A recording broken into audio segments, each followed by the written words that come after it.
नमस्कार मित्रांनो, 1 मे वैशाख पौर्णिमा रात्री 9 ते 12च्या दरम्यान करा हा सोपा उपाय. चंद्रदेव पूर्ण करतील सर्व इच्छा. 1 मे रोजी वैशाख तथा बुद्ध पौर्णिमा आहे. त्या रात्री इच्छित मनोकामना पूर्तीसाठी दिलेला उपाय अवश्य करा. नमस्कार मित्रांनो, श्री स्वामी समर्थ. 1 मे 2026 रोजी येणारी वैशाख पौर्णिमा ही बुद्ध पौर्णिमा ही आध्यात्मिक आणि धार्मिक दृष्टिकोनातून अत्यंत फलदायी मानली जाते. चंद्र हा मनाचा कारक आहे आणि पौर्णिमेच्या रात्री तो आपल्या पूर्ण कलांनी फुललेला असतो. या खास मुहूर्तावर चंद्राची उपासना केल्यास जीवनातील अनेक अडचणी दूर होतात.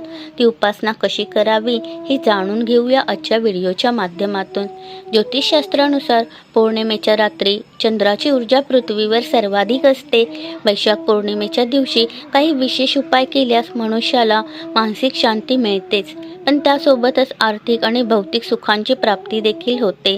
जर तुम्हाला तुमच्या आयुष्यात काही गोष्टींची कमतरता जाणवत असेल तर 1 मेच्या रात्री वैशाख पौर्णिमेला ज्योतिषी अरुण कुमार व्यास यांनी सांगितलेला हा एक सोपा पाण्याचा उपाय नक्की करून पाहावा.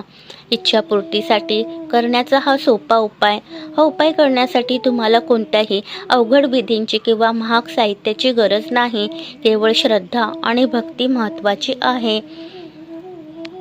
यासाठी काही महत्त्वपूर्ण साहित्य म्हणजे रात्री 9 ते 12 या वेळेत एक स्वच्छ पेल्यात तुम्हाला पाणी घ्यायचे आहे आणि त्या पाण्यात थोड्या अक्षता टाकाव्यात.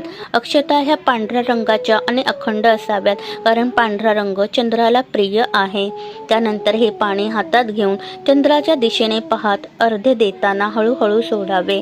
अर्घ्य देताना मनातल्या मनात चंद्रदेवांचे स्मरण करावे. या उपायाचे महत्त्व असे मानले जाते की वैशाख पौर्णिमेच्या या शुभ मुहूर्तावर चंद्राला अर्घ्य दिल्यास तुमच्या मनात असलेल्या पण प्रगट न केलेल्या इच्छा देखील चंद्रदेव पूर्ण करतात. ज्या गोष्टींची तुम्हाला आयुष्यात कमतरता जाणवते ती उणीव भरून काढण्यासाठी चंद्राची ही शीतलता आणि ऊर्जा कारणीभूत ठरते. धन्यवाद. श्री स्वामी समर्थ. जय जय स्वामी समर्थ.